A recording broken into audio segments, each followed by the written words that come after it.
Okay, so since this Sony stereo has tape deck issues and I cannot figure out why it's doing what it's doing, I narrowed it down either to being the motor is defective or that the circuitry controlling the motor is defective or something. But I won't know for sure unless I replace the motor with something else. So, I totally have this thing apart. Here's the front. There's your CD tray and all the screws. There's your cassette deck. And the rest of it.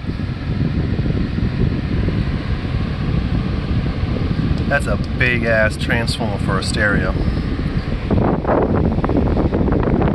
Anyway, yeah, I will do a follow-up video if it turns out to be a success. But if not, there won't be another video of this thing. But anyway, here is the replacement motor. It's the same thing. This one is a 9-volt counterclockwise. 9-volt counterclockwise.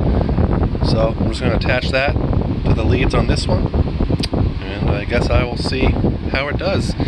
And apologies for the wind in the video.